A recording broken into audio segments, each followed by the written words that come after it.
Now, surely Ardie Savea is one of the hot favourites for the new award within Super Rugby Pacific, and that is the Player of the Year award that's coming in this year. It's an interesting philosophy. It's a little bit different to the Dally M's in that we're going to see every single week what a top three looks like from every team. So the way it'll work is that the coach and the captain of the opposition team will rank 3, 2, 1 for their opponents. So there will be people from both teams in both games getting points throughout the season. You get to the end of the season, add up all of those points, and there you are. At the end of the regular season, you've got your Super Rugby Player of the Year.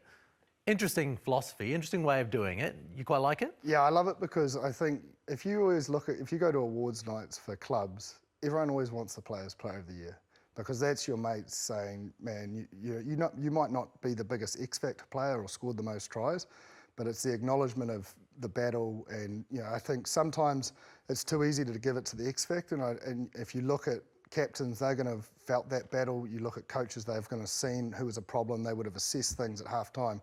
I think there's no better people than to deliver it. It may need to be restraight, but one thing I like is something's been done. Jack Measley and his team have put this together to try and get this fan engagement going, and I think it is exciting because, not to make it about the NRL, but you watch the Dally M, you watch the points ladder. The only thing I don't like is when it goes dark, but because you sort of want to be, well, it goes dark a little bit too early for me. I think it has to go dark at some point. You want transparency so you can see right through to the end. Yeah, and I think it creates hype because you're like, oh man, this is a big game. If we'd known where Sean Johnson was, would have he missed that last game?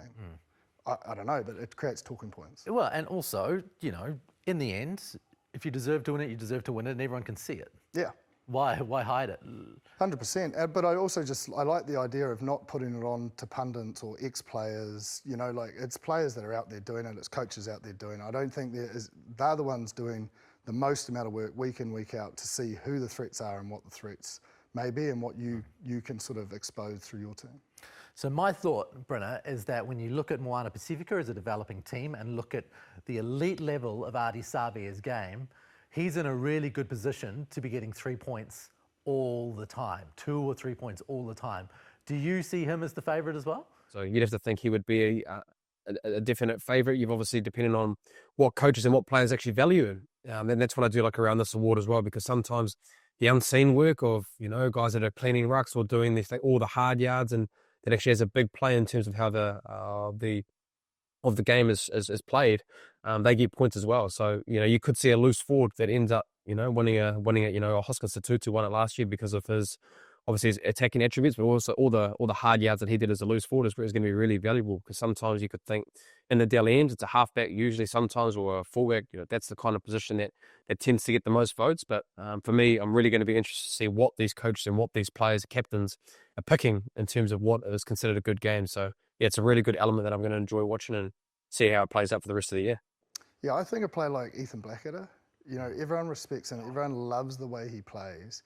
If he can stay fit, I think he's going to accumulate a lot of points, because no one disrespects him around the collision area and his work rate. And I think that's coaches and players.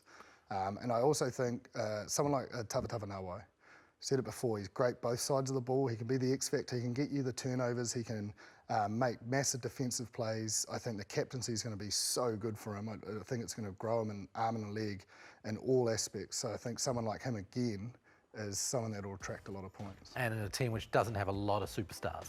Yeah, they don't, but I think he's a genuine superstar, like in his own right. I think he is a Sua'ali'i to me, or a Bowden Barrett, because he's the player they're going to look to.